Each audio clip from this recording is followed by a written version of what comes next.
me too. Like, honestly, how was work? What did you do today? Well, today I didn't do much of anything really. I had a little Were you bonfire. off? Yeah, I was off today, tomorrow, and Monday, so I'm chilling. But yeah, so that's literally all I did today. I didn't do anything. I was a couch potato all day. Oh, did you watch anything? It was like a reset. Yes, I'm watching a K-drama right now. What K-drama?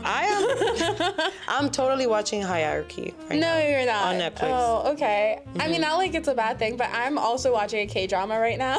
That's honestly, yeah, I love it. Well, but you know what? Like recently, I have been like really, really into like just watching movies because I feel like I went through a really long period of time where I didn't watch anything. Yeah. I went through a period of time where I didn't like watch movies, watch shows, or read at all. That's fair. And I'm addicted to ChatGPT. Okay, that's first and foremost. I'm addicted to ChatGPT. Well, we use it all the time. Oh, so. I use it too. It's literally my life assistant. Like As I kid you not. be. I kid you not. And it's free. It's even better. It's even better. But I if literally. If it can make you coffee, it'll probably be like. Oh yeah, no. If it became AI, like it runs my house, I just take my life. I don't want to worry about anything. But I do know that. Earlier this week, like me and my husband were just sitting in the living room, and I know that's a heavy word. That's a very heavy word. Husband is crazy. It is very, okay.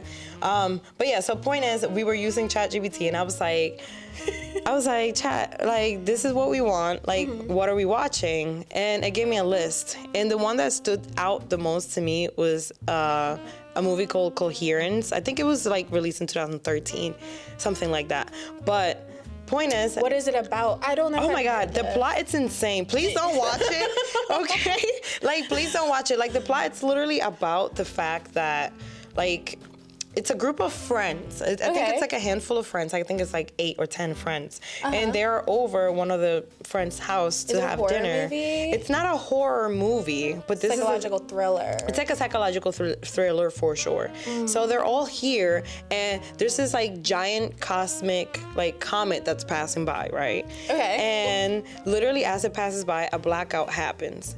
And what happens after the blackout is absolutely insane because technically, spoiler alert, I don't know if anybody's seen this movie, but point is, like, as the comet passes, it causes a lot of supernatural things to happen. Okay. And it seems to be that these group of friends were just in this house, right? Yeah. After the blackout happens, they notice that there's a house down the street that's completely lit up. Okay. And then the entire rest of the neighborhood, like at all. Like, okay, it's giving Santo Domingo when the lights went out, and you just have money, and you had like an inversor in the back of your house, and like, oh my God, so everybody coming over because your house is the only house with power. Yeah. Exactly. That's Point valid. is, 2 of the friends go outside to go check this house out, right? Okay. And this is when things started to get really, really interesting because it turns out that they're stuck in this like very like parallel limbo world where the house is here and everything else is like an abyss. And this house that's down the street is actually the house that they're in. What? Yes, exactly. I'm telling you this.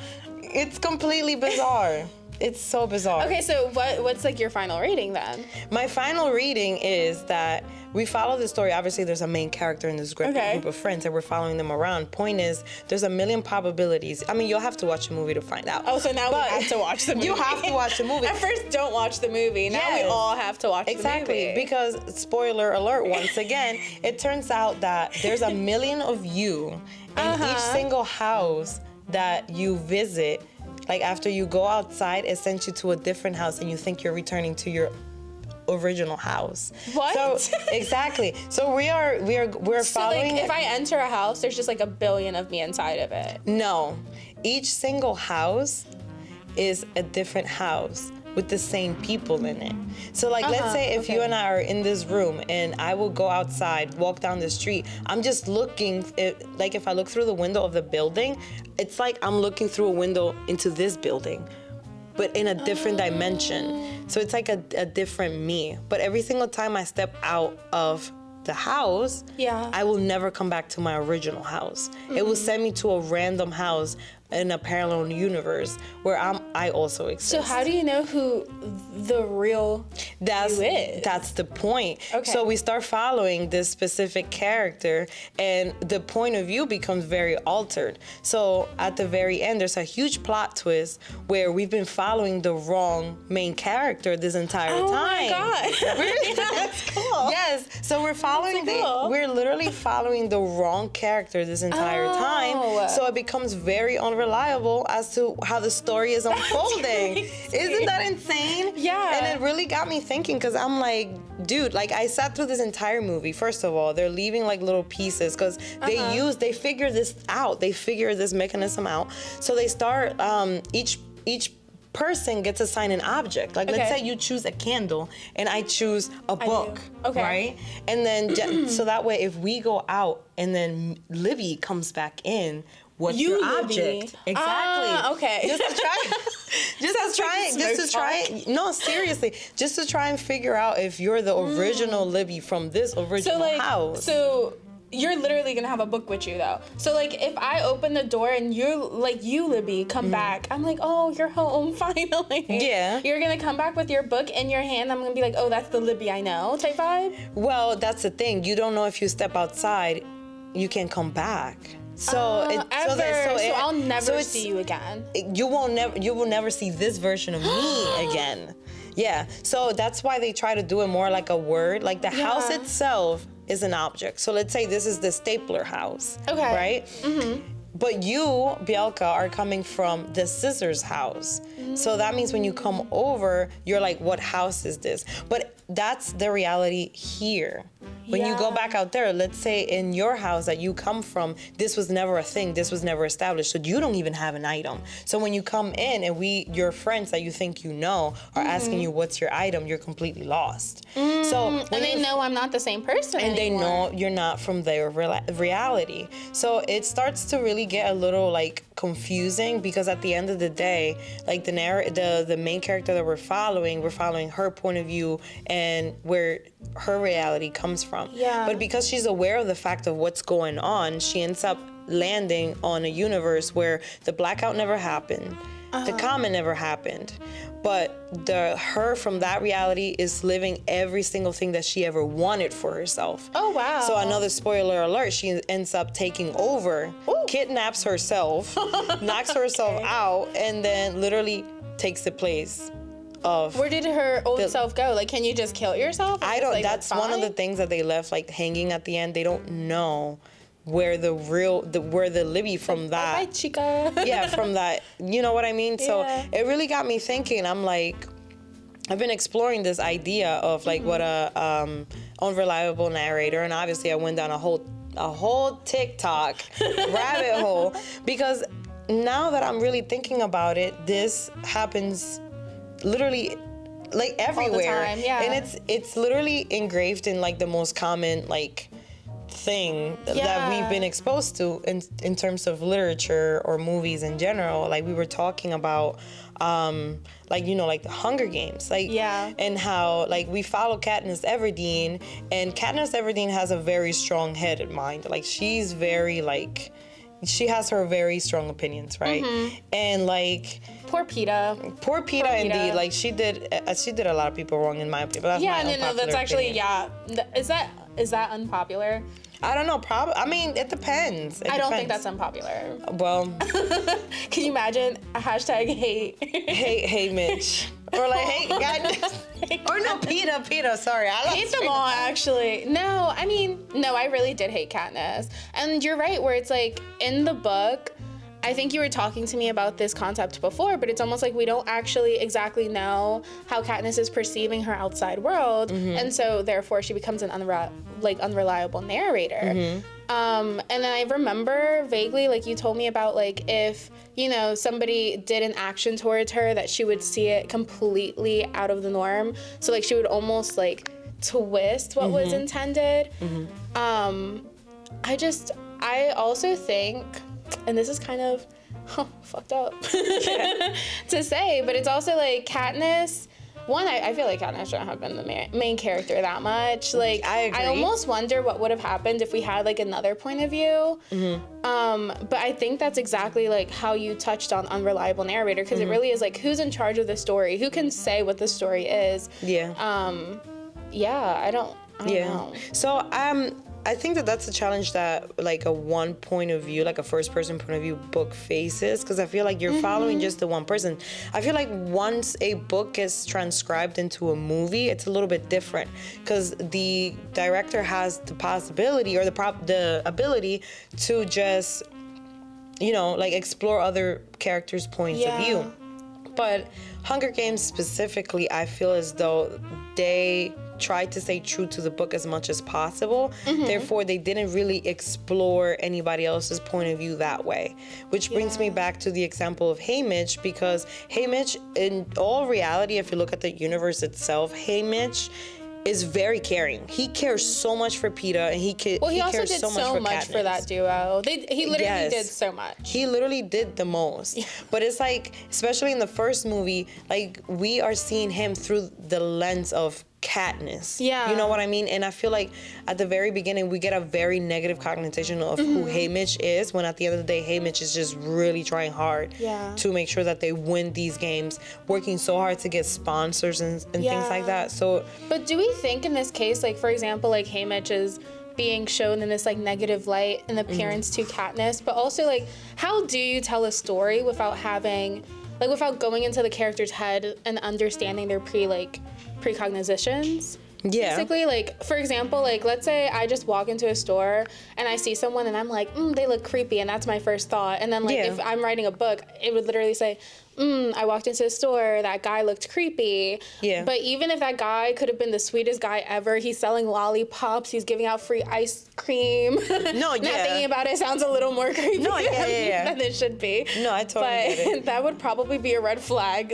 Like, take me in that situation. A little bit. He's but like, actually, you want to come to the back, and like, I have some candy in my van. Right. And maybe that's like, maybe that was the vibe that he was giving you. Maybe. Because it's like, sometimes when you like first meet someone, you basically, this sounds horrible, but like you basically create a whole life story for them based on what they look like. So maybe he looked like that. Maybe that whole scenario played in your head when you sat there and you saw this man and he's just giving out ice cream, but he gave you such a creepy vibe. And me as a reader, now I'm only seeing it through that light. So for the rest of the book, I have this image in my head of what he is until proven otherwise. I mean, honestly, so like kind of, I guess steering the conversation another way, it almost, that type of thinking makes me wonder, then how do you feel in third point, like omniscient POV views, where you're not given as much detail, or you're given, for example, like detail on everything. So now you're given detail on like every reader, or like not reader, character.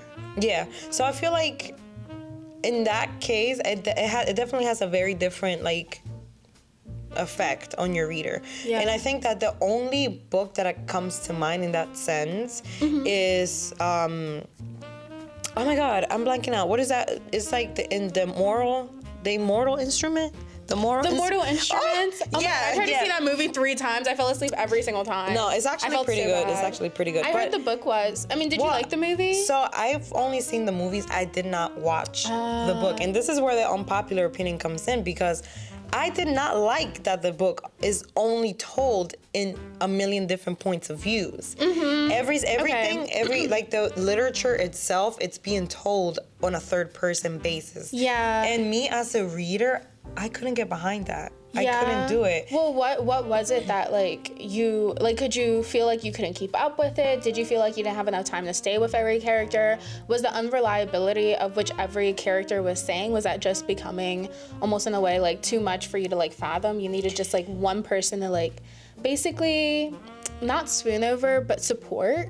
Maybe. And I feel like my main opinion would be, I just felt like I couldn't connect with anyone. Because I'm just sitting here, like, don't get me wrong, to transcribe from a book to a movie when it's multiple views, it's super great. It's super great. It really gives you a well-rounded, true image of what the universe is supposed to be like. But as a reader, I couldn't connect with anyone. And I feel like I'm horrible with names. Like, I am so bad with names that I just... I can't remember. fair. So it would literally take me like halfway through the book to know which one is the main character. Who? First of all, yeah, like who's the main character here? Because we're switching between like 5 different people. Yeah. And I'm just not clicking with anybody in that sense. And I guess it goes back to the like, who's my reliable narrator? I feel like everybody having so many different relationships with different people. Yeah. It's like, how do I know how to feel about anybody in general? Right. And how do I feel? Because remember, at the end of the day, I'm creating a universe in my head as I read. How do I almost construct like your characters relation? Yeah, like who, for example, if it was you in a third person here, how do I create a relationship between you two? Unless the entire book we're like so like constantly switching. Like let's say we are in a scene and then we're switching between you and like me.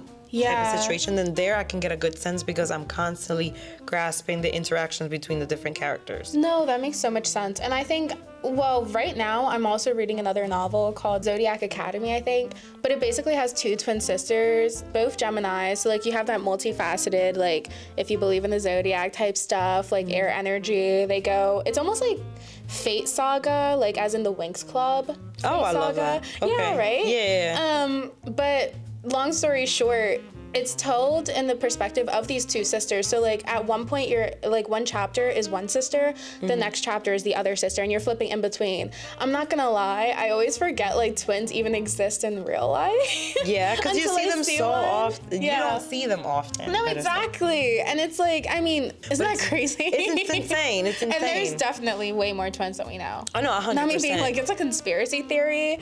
Actually. We're like a live theory. No, but sometimes twins scare me. I'm not gonna lie. Well, I think it's interesting because it's like, how do you go about life when you have somebody who looks exactly like you? Well, I mean, you must have a really hard time. It's almost like the sibling issue too, where like you really need to actually like come across as 2 different people, or else people will literally like mix you up. No, seriously, yeah. But even then, I just feel like for some reason, I don't know if it's natural or if it's like each person wanting to create their own persona and like be apart from each other because there is individuality. I just don't ever really seeing them say that they have like the same favorites and stuff. Even in this book, the Zodiac Academy, the 2 Gemini sisters, they're like vastly different. Not only do we have unreliable narrators in our life, but we also have like unreliable narrators that can control and dictate the stories, whether it's institutions or corporations or government. And I mean, in and of themselves, they are. Like they are narrators. They're the narrators of, for example, like a whole country. Like how it's perceived by other countries. Like they are. That is exactly what the president does. The president is basically your big face, like PR stunt, you know? And that's exactly how it's portrayed, especially in America. Yeah. Which, I mean, one is 100% necessary. We do need to have a face of the country, but that's exactly what the president provides. Yeah, and I feel like sometimes it's heavily emphasized on unreliable. Because like the story you were telling me about your roommate. One of my roommates I was talking to, and my other roommate, we were doing a karaoke night because I'm cool. Of course. And we host karaoke nights. No, like the lights were dark. We had like RGB. Like it was like a little rave in there. She was performing Korn. I was like, get me out. This feels like Satan music. I'm like, no, I'm not with it. Nah. No, I wasn't. At like, first I was like, turn on the lights. like, you know when you're like watching a child's performance and you're like, woo, and she was really good. It was her and her friend, and they were dancing really great, and they were like singing and stuff, but she was doing that deep voice, and I was like, I said, if mommy saw this, I would be so screwed right now. And I was just trying to be, supportive, but at some point they moved the music, like we went to more R&B, like hip hop territory. Okay. And I'm chilling. We're having a good time. And at some point they put on like she's dancing the nene. Okay. Right? So I'm like, okay. And she's like, I've seen other people perform the nene like this way or whatever. And I was like, oh, like colloquially, I don't even know if that's the right word for this, but like usually like that's how like Black people dance the nene. And like, we went to an all minority school. So like if I've ever seen anyone dance anything, It was on at school. I remember, I remember in one of our professors' classes, literally they were doing like the red nose dance, and I was like, this is so not appropriate. We were stuck on that, because we were stuck on that for like months. It was good though. We had teachers. Good. I was like, oh. I learned everything. Let's move on. I learned everything in that school, truly. But yeah, so she was doing the nay-nay. How many like black kids went to your school? Because if she's like seen that dance before, and it's so like, you asked her. I asked her. Okay. But she was like busy dancing, and she was like, okay, she was a little tipsy at this point. She's trying to have a good time. She's trying to have a good time. I'm like, how many black kids you got? Like what? Yeah, but then like my other roommate, she like was like, why would you ask that question? Like she was very confrontational. Yeah, I mean it's a heavy topic in general when you talk about different races, and you know, like I feel like it's almost completely taboo. transparent, they're both white. And so like when I asked that question about like, you know, how many black kids are in your school, how many were there, the other one just got so offensive, or not offensive, offended. And then she was just like, why does that matter? Like, why would you ask a question like that? And I don't know, that point just made me like snap. Because I was just like, what do you mean, why does it matter? It matters because education, like we have barriers to entry on education on almost everything in America. Even though of course, like I do love America, I do think we're diverse, there's a lot of pros, but there's also a lot of cons. And like, at that point, when she asked me that question, and going to the school that we went to, which was all minorities, like everybody either looked like me or like looked like the people I grew up with, and that felt really, really nice. Yeah. And I just feel like a person who didn't come from that sense of community, like it's okay to ask that type of question, but also in the tone that she asked it, the first thing I said was like, you're ignorant. And I just like, it made me think about how once I was at this client site, because I do accounting and I'm a consultant, so a lot of that makes me have to go onto the client sites and basically be the face of the company at my client. And I remember one of the clients I was at, they were talking about how they had to do diversity hiring and how he didn't want to do it. And in my mind, that just struck me as like confusing. Like, they were saying that they did not want to include more diversity. That's not what he said, but that was the effect of his actions and like his words. So basically what he truly said, he did say that, but more so in the standpoint of he was hiring for a new role and he was pretty high up in the company, right? And a lot of the people I work with, they're also pretty high up in the company. So as he was discussing it, he was like, there's this person I really want to hire, but that person's white. But because of laws and like because of like other issues that we have to deal with, I have to interview people who are on diversity standpoint. So he already knew who he was going to hire, but he knew he had to interview diverse candidates. And he even said that he didn't think that was correct. Like he didn't want to do that, but like, you know, he had to interview those candidates. But in my perspective, it's like, yes, I get you want to hire your friend. Yeah. And you've probably worked with them for a while, you trust them, and that's generally how business goes. But also, you're a white person in America who, no offense, of course you're gonna grow around other white people in America. Yeah. So until like you need to diversify your candidates anyways, you're not gonna meet any other people that don't look like you that can help you in the jobs you're doing. Because you're already surrounded by people that do look like you. And I think that just like left me feeling so like, honestly bitter. So then when my roommate said that, I was just like, well, and I genuinely did say this, I was like, you're ignorant. And I remember she was like, I'm not ignorant, I'm not racist. Oh, so you went from literally karaoke night vibing to like having a whole full-blown argument. I'm not gonna lie, like I've been watching a lot of black media, and I don't even, it sounds weird calling it black media, it's stuff we grew up with, right? Like, so like Tyler Perry and like Love and Basketball. Like I've been getting back into my childhood. And like my inner child has been craving a lot of this type of media. And it's media that I have always enjoyed. But then on top of that, like my inner world and the world that I'm in nowadays, especially like with my job and being in corporations and seeing people, I'm gonna be completely honest, with money and such, that have such different upbringings and different viewpoints that don't necessarily always align with mine, have just been like triggering me. Yeah. Like, it's like the foundation of the earth and like a little rumble. Like, I guess, like, call me Poseidon.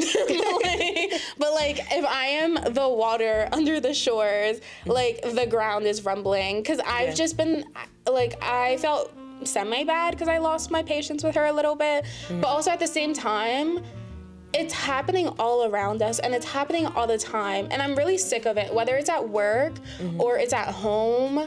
I mean, now. But it's just, like, it's just becoming too much. And then we have politics, and I'm really sick of, just like in Unreliable Narrators, this unreliability of, like, in the world around us, and these viewpoints that aren't necessarily being, in a way, I guess, omniscient. Like, it's like they're all just one-centered, and I don't want to say wrong. It's very rigid. It's a very rigid way of thinking. Yeah.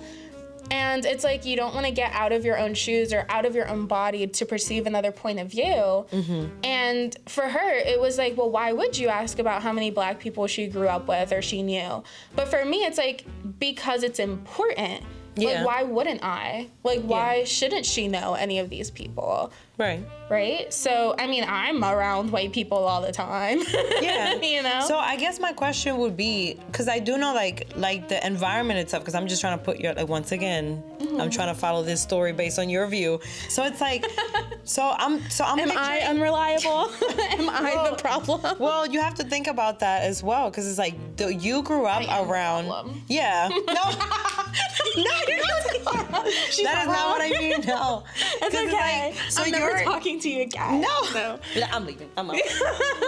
But it's like, so your point of view is very shifted in the sense where it's like you did go to a very diverse school versus your roommate who did not. Yeah. So I guess my question is, you went from a very lighthearted activity that you were doing, which was a karaoke, right? And then what about her specifically doing the dance triggered this whole chain of domino effect? Oh, to be completely fair, the one doing the dance wasn't the one I was talking to. Oh. So, like, the one doing the dance, she was living her best life. She's chilling. She's like Gen Z. So it's the other girl. So sorry. So the whole entire time she's just nay-naying in the back while you two are arguing. Is that what I'm listening? I'm not gonna lie. Is that what I'm hearing? Doja Cat's in the back. Like, I love it's like that. Doja Cat and my roommate, and they're just like dancing. And then this other roommate, I don't even know what I should call her, but like her. She's like out here saying this. Like, she's like another audience member, like, with me. Watching her do the dance, what specifically about it triggered that train of thought? Well, because she was like, I've seen people do this dance, but I'm not exactly sure why.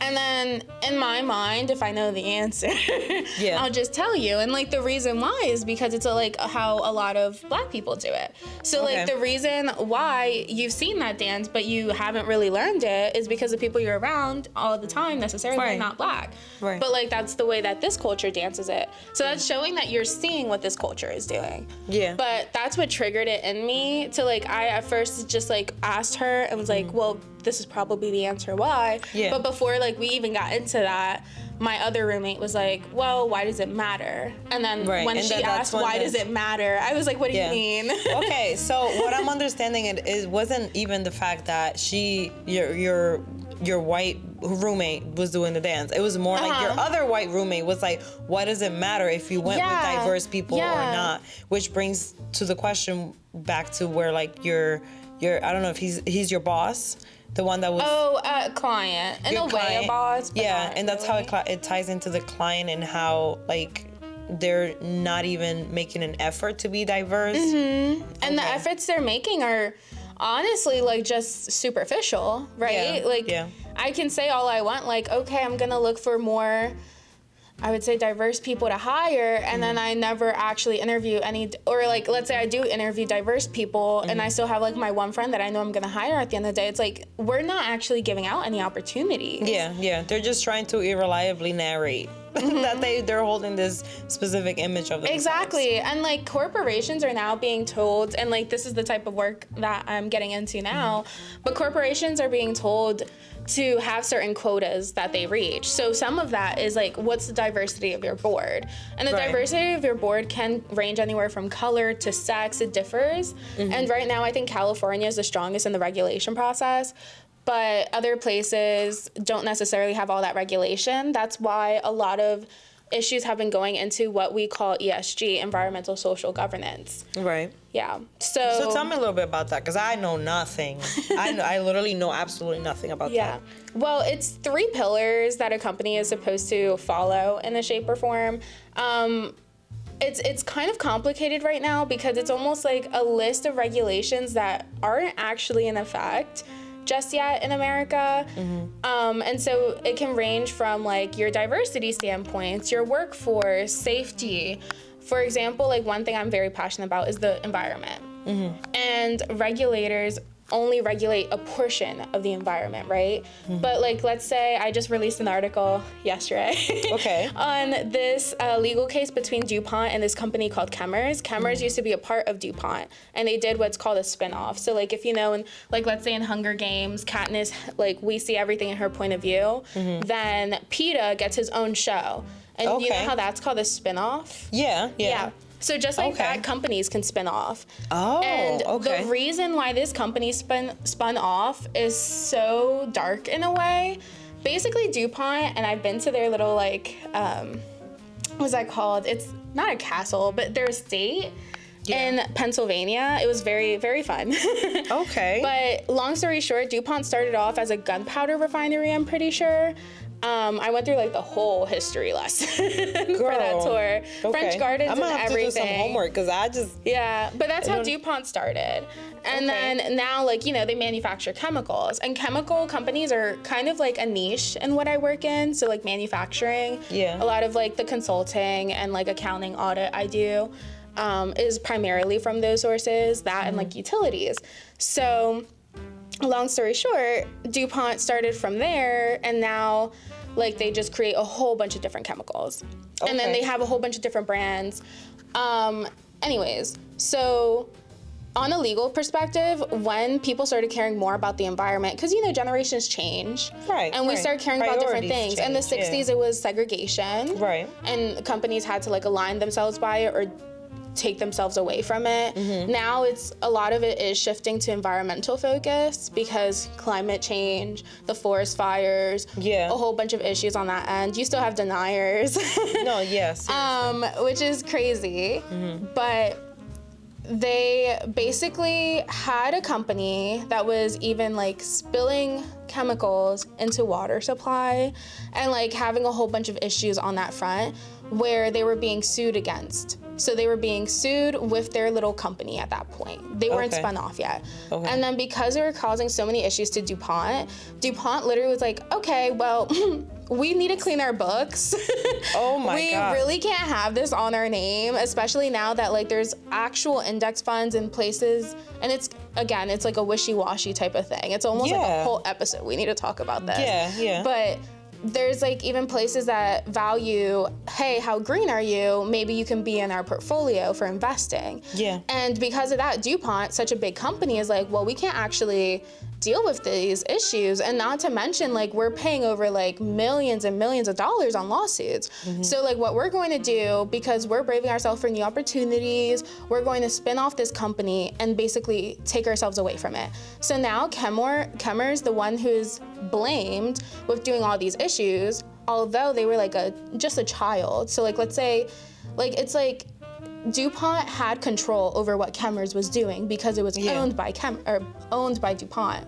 But since they were like, okay, like let's clean out our like financials, we don't want to have this much chemical waste attached to our name, they spun them off completely. Now DuPont has cleaner books, but now Chemours is very, very dirty energy. But that doesn't solve anything. It doesn't. Because what you're telling me is that they're literally playing hot potato here. Like we don't want to be the ones associated with like all this literally this is what companies are doing.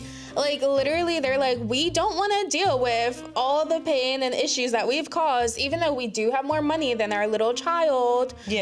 We're just going to spin them off and say, well, good luck, even though we have created it. So like, this isn't only happening at DuPont. There's other companies that experience this. And the truth is, from a financial standpoint, and as an accountant and auditor, there's certain ways that you can clean up your books, like I said. So now they might not have as many environmental issues. Not saying they don't, but now Chemours is off the book.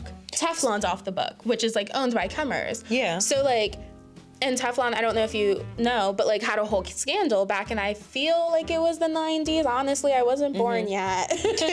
But I just know like it's been like a really big thing. And then as they're preparing themselves for what's almost like a greener tomorrow, and honestly, like people keep saying like, oh, ESG might not just happen in America, like it doesn't seem like they're pushing for it. No, they're pushing for it, because if all the corporations are doing this to their books, doing this to their other companies, they know they're going to be regulated. Right. So I guess that brings up the question of like, who do you even trust? Like, who do you rely on? Because it's like, if these companies are kind of like going back and forth and trying to portray this eco-green, eco-friendly facade, it's like, how do you even know? Like, well, okay, so in corporations, you're supposed to release something called, well, I mean, it kind of varies from corporations. But usually it's called like a corporate sustainability report. Right. And that basically talks about what is the company doing, what are they doing to better their environment, what are they doing to better like diversify their people. That being said, you know, it is just another document like financials. But like that is what's supposed to hold companies accountable. Right now it's not really regulated, right? So like I can say, oh, I hired 50 diverse individuals, whatever that means.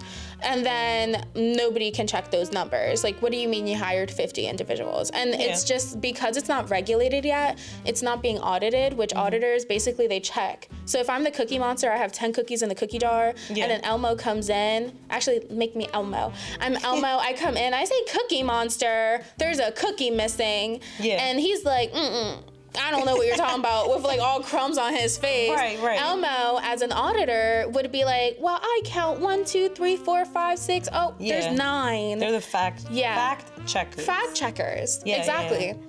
But since there's a lack of this type of regulation, companies aren't being held accountable. So if I'm saying like, I'm cleaning the environment, if DuPont is saying like, I'm cleaning the environment, but actually I just like literally cut off one of my companies to like make that quota. Right. Then, and like, it's not even like, I understand why they did it on a financial standpoint. It makes so much sense. Like, it makes their numbers better. It's not fixing the problem. They should be held accountable in some form of like interest, like for example, doing more like cleanups or something. But at the end of the day, they like, there's nobody there to be like, well, you did this scandal or you did this incorrectly, because it's just not regulated. That's pretty intense. I mean, it just makes you hate corporation, because I feel like right now they have such a huge stigma that's like, you can't really trust corporate, and so many people who aspire to be in corporations now are just kind of like stepping away. That's why I think being an entrepreneur right now is so big, because it's like you don't know who to trust anymore. So it's like, do you trust?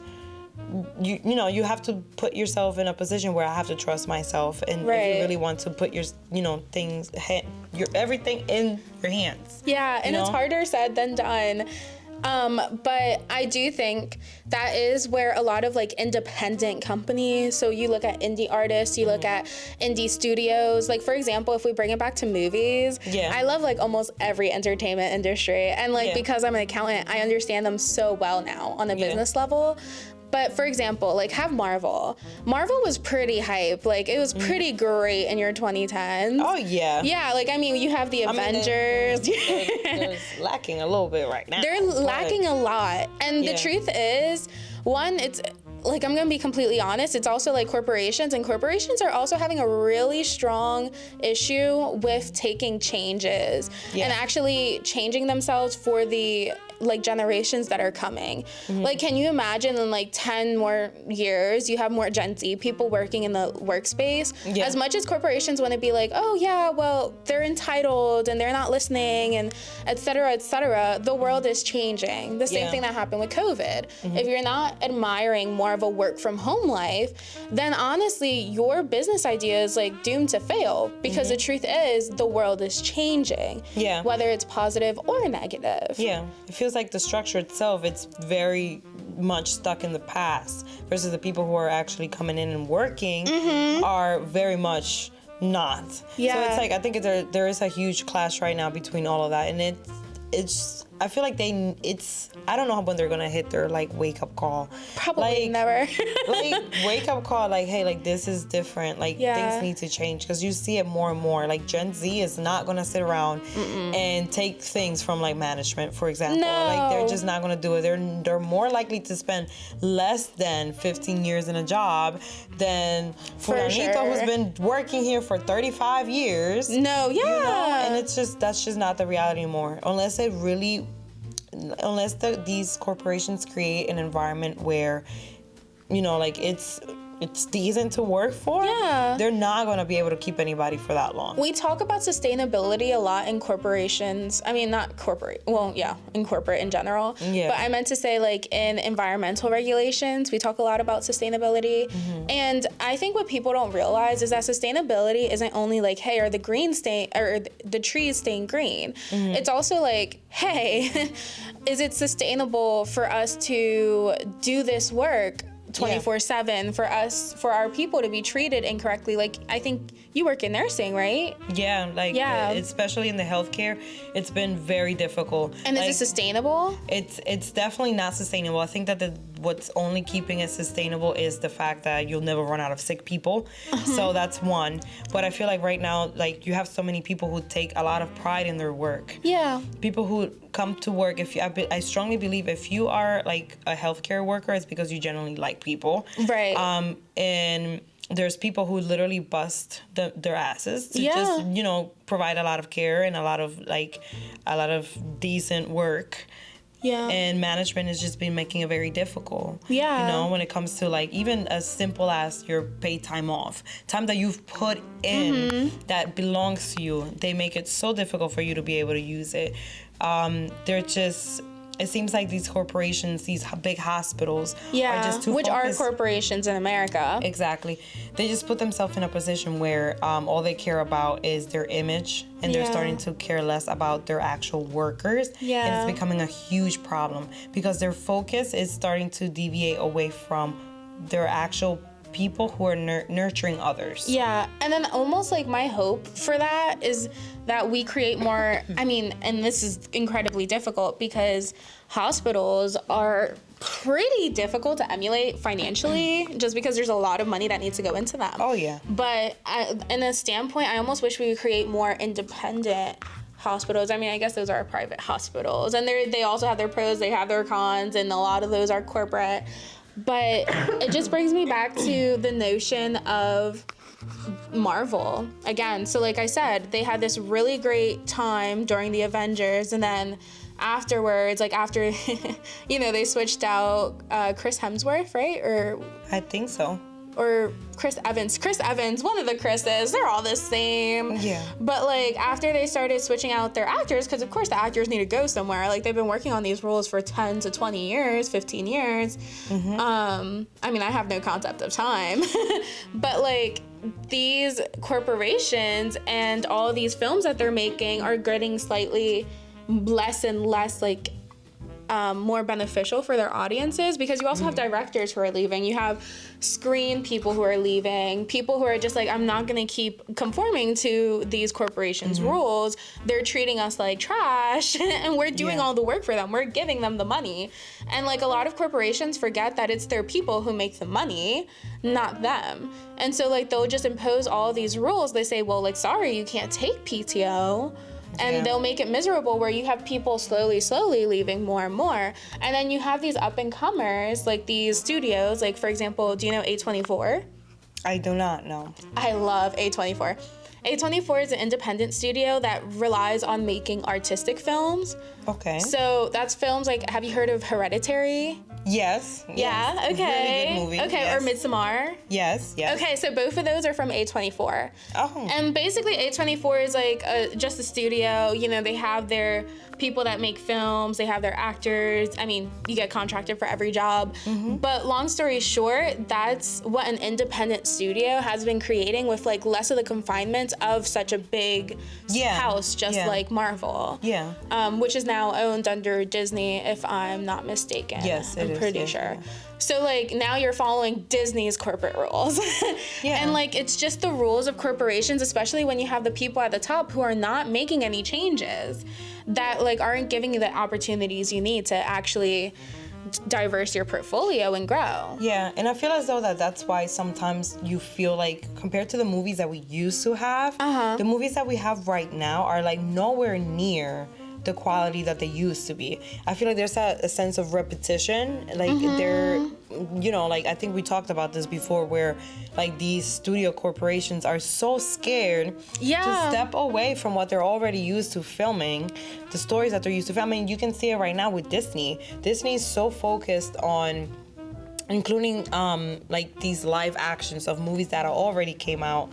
Like for example, like The Little Mermaid. A lot of people did not like that they changed, like, you know, that they made The Little Mermaid black, for example. Yeah, which is crazy. That's crazy. Insane, you know, but it's like I feel like they are more capable of creating new princesses to fit these standards of I never thought of diversity. that. Yeah, I love princesses, and like I'm not sure why there's not many more princesses. I mean, it has to be Moana. It was Moana. And before that, I think it was I love Frozen. Moana. I love I think it was Elsa. But aside from like Elsa, like think about it. Elsa came out early 2010? Yeah. Like it's been a while since they even dropped a new princess. So instead of I feel like they're putting a lot of like focus on that, but that's extends from keeping such a rigid margin on what it's fear. They know The Little Mermaid already did well. They know, like, and I'm not gonna lie, I actually appreciate that they diverse the casting for The Little Mermaid. There's certain studios and places that diverse their like people well, and then other ones that make it seem very forced. So like if you compare Charmed, the newer show, the newer version of the show, with the three girls versus, well, I guess they both have three girls. But with the diverse three girls versus like a show like with organic diversification, just like Euphoria. Euphoria did amazing. You have Zendaya as the main character, and you have like a lot of diversity without having to push a whole bunch of emphasis on the diversity. Another one, it feels more natural. Another one is like Abbott Elementary. I'm in love with that show. But one, like the main cast is all black. They work at a Philadelphia school, not so far from us. But they also have like in their diverse standpoint, of course they have like their all black, not all black cast, but like a majority black cast. But then they also do have a white individual who is still diverse, like he's gay. But instead of like putting all this emphasis on being gay, he's just allowed to be himself. And that's one thing I always really cherish, because I mean, you know, the school we grew up in, and our school hosts a gala every year. And what also low-key bothered me in like the bottom of my heart is that I love everything our school stands for. I'm not gonna lie. Like, I think it gives a lot of opportunities to children who don't have those type of opportunities. I went to college for free because of it. I went to college for free because of them. You know? It was a scholarship. They try to push minority. And like, as much as we want to say there were a lot of things that were lacking, Santiago, our founder, was very, very good when it came to the business portion. Like, she created that, like that partnership between Rutgers, Camden, and Leap Academy. But one thing that I always thought about was, for some reason, after all of that, then people expect you to become special, as if what we're fighting for or what we stand for isn't just to be like everyone else. So then now we need to have like a version of this African American or Hispanic Latina or like whatever have you, as like this very like accomplished, super out there, like billionaire type of vibe. And I'm not saying like we can't achieve that. We can achieve that, but it's more like, do you want that? Like the opportunities that line up for you, if all you wanted to do at the end of the day was become a kindergarten teacher, that was your dream, then it's like, why should you feel any less for it? Honestly, other people do it all the time. No, seriously. And that's the goal of it. Yeah, and that's beautiful that we were privileged to the sense of being able to go to a school like that, and I feel like a lot of people don't. And it is very interesting how all of that is shaped through your environment. Yeah, I miss my environment a little bit. I was thinking about it today. I was like, I would love to walk across the street, go to a bodega and order something. Yeah. But no, instead I have to drive across the street with people who don't know how to drive. And then like almost get into like 5 car accidents just to get to the Wegmans. Like, I'm like, okay, I just wanted sushi. It's not worth it. At all. Yeah. But like, I wish I could just go to a bodega and get like a cheesesteak or some, oh my God, or some salchichas. Like now I'm hungry. I'm such a fake Dominican. I haven't had that in so freaking long. No, for real. But I totally get that. I totally get that. And I feel like these things fluctuate. And I mean, I hope that, that with this new generation coming up, like things start to gear up in a way where like actual change starts to happen. Because it's pretty intense. And I feel like a lot of people are putting their points of views out there right now, especially social media. It's huge. So I feel like maybe it's more like a generational thing. I mean, granted, it'll take probably years. Well, at some point, we're going to become that generation that's like closed-minded. It makes me sad. But I mean, like, think about it. That's kind of how the times work. But I do have faith in this generation of just, honestly, making a change. And that's honestly anything from any person of any generation can ever do. Just make a change. Because, for example, like corporations, they're not going anywhere. We live in America. And there is a beauty to corporations once you get past a lot of like the gift wrapping and like the tissue paper. But they do supply, jobs. They supply the economy. They give to charities. And so, like, a lot of what we do nowadays and what we have nowadays, like, technically, by some definition, is attributed to businesses. But it's more so, like, how are we treating the people in our business, okay? So, like, we've grinded our whole life. And every business knows that, like, they want to put their people to the grind. But okay, like, now we need to know, like, we need to give our people things. Like, we need to give them more. Nurses, more PTO. We need to make sure we find a system that works, that even though they're breaking their back at work, that they feel truly appreciated for what they actually do. So I guess I'm literally going to give every single person that's listening homework. I'm like, you guys, I mean, it doesn't matter what generation you belong to, like the homework is go out there, tell your own story, tell your own point of view, be a reliable narrator, okay? Share what you've actually experienced, because I feel like the only way to truly change is to force diversity. Like, you know what I mean? Like, I feel like that's definitely very important. So, like, just never stay quiet, like, and maybe write a book about it. If you write a book about it, that'd be great. I'll read it. We will publish it. We will publish a book, I swear. Yes. I mean, that's the beauty in storytelling. That's the beauty in reading. You truly get to understand someone else. Like, the one thing I say, I mean, my favorite book is like A Man Called Ove. I mean, they have 2 different translations because it was like originally Swedish, I think, or written by a Swedish author. So it's like A Man Named Ove or A Man Named Otto versus A Man Called Ove, whatever. But I always said if anybody picked up that book and read it, they would be able to find parts of me that I wouldn't even be able to describe.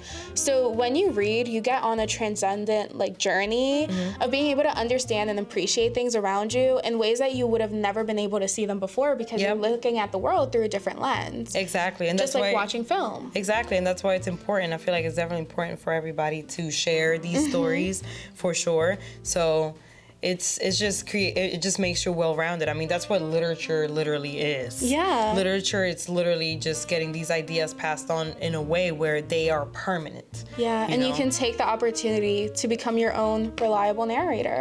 So that's your homework. Become a reliable narrator, and then just share your stories, because that is the most main way to be a reliable narrator. Just putting your own story out there, just kind of in general, being mindful of yourself and sharing that with others, so that others can take that in and have, take it in their own way, process it in their own way, and just be a more well-rounded person. I love that. But anywho, with that, we're basically at a wrap. So that's my message for today. Your homework is be a reliable narrator. Okay? We'll be checking up. Yes. Bye.